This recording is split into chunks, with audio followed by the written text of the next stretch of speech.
I observe in the current demographic projections of the United Nations a historic transformation of unprecedented scale. Africa's population will nearly double from 1.3 billion to over 2.5 billion people by 2050 and will surpass the 4 billion mark by 2100. This demographic explosion is occurring in parallel with the accelerated aging of Europe, where the population is shrinking and the labor force is declining dramatically. This constellation creates migration pressure that exceeds all previous historical movements of peoples and places, European social systems, labor market structures and infrastructure capacities before challenges that can systematically exceed their limits. This development is not speculative but mathematically calculable and already embedded in the age structures. While European women have an average of 1.5 children, well below the replacement rate of 2.1, the fertility rate in sub-Saharan Africa stands at 4.8 children per woman. This demographic dynamic is practically irreversible, as the generations that will shape Africa until 2050 have already been born or will be born in the coming years. The geopolitical implications extend beyond pure migration issues and touch upon fundamental questions of European statehood. How can aging societies with shrinking workforces and overburdened social systems absorb demographic flows that could amount to 10 times previous migration movements? This question is not ideological but infrastructural and systemic. Africa's population explosion is based on a unique historical constellation: drastically reduced child mortality due to medical progress combined with persistently high birth rates. This combination created a demographic dividend which, however, brings only temporary economic advantages before leading to structural overpopulation. The figures are clear. Nigeria will grow from 220 million people today to 400 million by 2050. The Democratic Republic of the Congo will double from 95 to 190 million.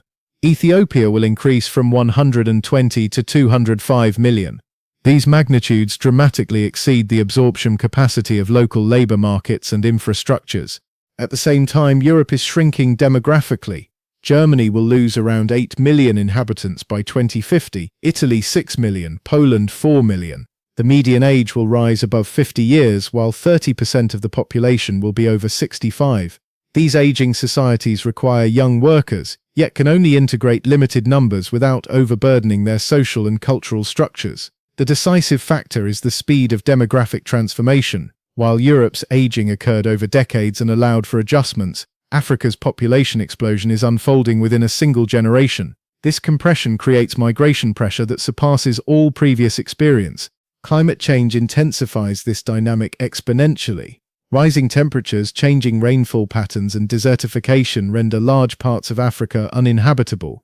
At the same time, the population is growing precisely in those regions most severely affected by climate change.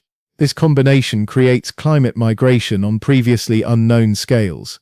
Urban concentration further exacerbates the problem. African megacities such as Lagos 15 million, Kinshasa 17 million, or Cairo 22 million are growing annually by millions of new inhabitants without creating corresponding infrastructure or jobs.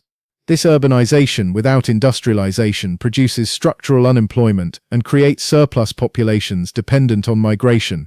The European Union operates as an overwhelmed destination that must navigate between the economic necessity of young workers and social overload through mass immigration.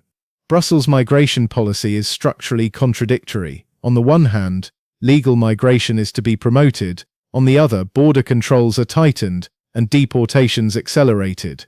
This policy cannot do justice to demographic realities. Either Europe opens itself to millions of African migrants, or it develops alternative strategies to manage its demographic crisis. Particularly problematic is the fragmentation of European migration policy. While countries such as Germany and Sweden rely on immigration, Eastern Europeans such as Poland and Hungary reject redistribution quotas. This disunity prevents coherent responses to demographic challenges. African states act as demographic exporters that export their surplus population to Europe, benefiting both from remittances and from reduced unemployment pressure. This win-win constellation for Africa is rarely discussed openly by European politicians.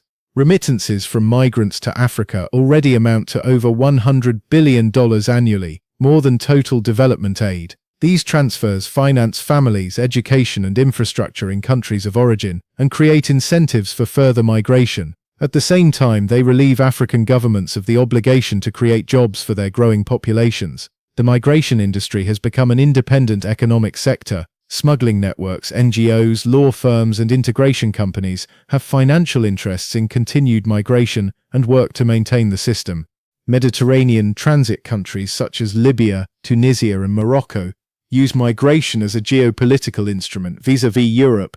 By controlling migration flows, they can influence European policy and extract development aid and political concessions. This migration diplomacy is becoming increasingly professionalized. National European governments find themselves as competing recipients in a dilemma between demographic necessity and social cohesion. Germany requires 400,000 immigrants annually to stabilize its pension system, yet cannot integrate unlimited numbers without intensifying social tensions. Selective migration, recruiting highly qualified professionals from Africa, paradoxically exacerbates Africa's development problems through brain drain.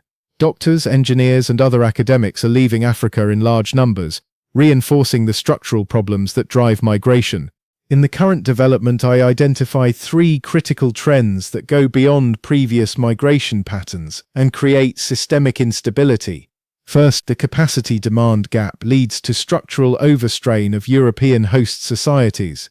German municipalities already report overload in accommodating asylum seekers, while African migration figures are rising exponentially. This discrepancy will intensify dramatically by 2050. Concrete figures illustrate the problem.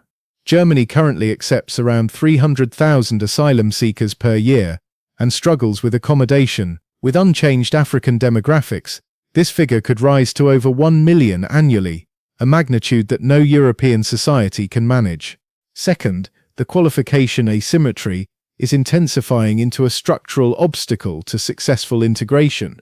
While Europe requires highly qualified professionals, the majority of African migrants possess limited formal education.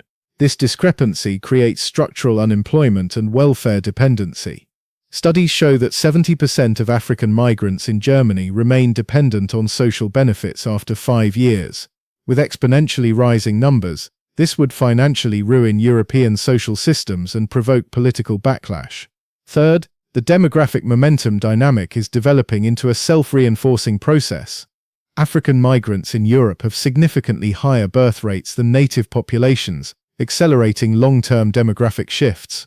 This development changes European societies fundamentally and permanently. I project 3 probable development paths from the current demographic asymmetry. In the first scenario, uncontrolled migration leads to demographic overload of European societies. Millions of African migrants overburden social systems, housing markets, and integration programs. Social tensions escalate, populist parties gain power, and the EU fragments into countries with divergent migration policies. In the second scenario, demographic corridors develop between Africa and Europe. Controlled but massive migration programs create legal channels for young Africans, while European societies expand their integration systems accordingly. This solution requires unprecedented political coordination and societal acceptance. In the third scenario, political resistance results in fortress Europe with militarized borders and comprehensive closure. Migration is radically reduced, but European societies continue to age and shrink. Economic decline and geopolitical marginalization follow. The practical challenges of demographic integration exceed all previous European experience. Germany would need to build approximately 5 million new homes by 2050 to meet projected migration demand, a doubling of current construction capacity. Schools, hospitals, and transport infrastructure would have to be expanded proportionally. These investments require hundreds of billions of euros, which are simultaneously needed to provide for Europe's aging population. The fiscal burden could destabilize European public finances and lead to distributional conflicts between generations and population groups. Educational infrastructure faces unprecedented challenges. There are already 40,000 teachers missing in Germany, while at the same time hundreds of thousands of migrant children must be integrated. These pupils require not only language support, but often basic literacy and fundamental mathematical skills. Additional costs of 15,000–20,000 euros arise per migrant child annually, With 1 million additional pupils, this would amount to €20 billion. Healthcare provision is particularly critical. European healthcare systems are already overburdened and underfunded. Millions of additional patients would cause these systems to collapse unless staff and capacities are massively expanded. African migrants bring specific health challenges: tropical diseases, incomplete vaccinations, untreated chronic conditions, and psychological trauma resulting from flight experiences.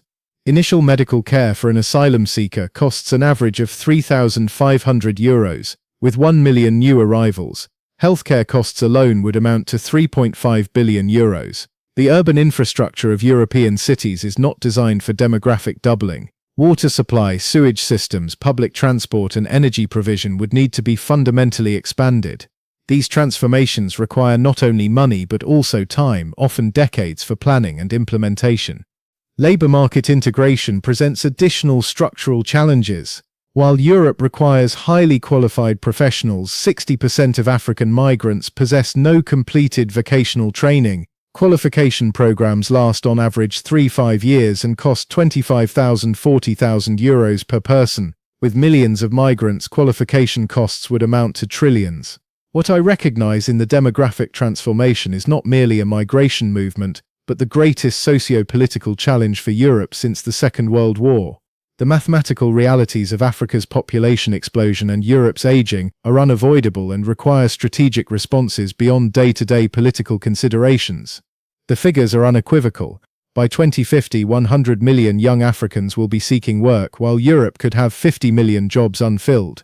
This demographic asymmetry creates migration pressure of entirely unprecedented dimensions that will overcome all established political barriers. The next 2 decades will show whether European societies can develop the institutional capacity and political wisdom to manage demographic integration successfully, or whether they will fail due to the magnitude of the challenge.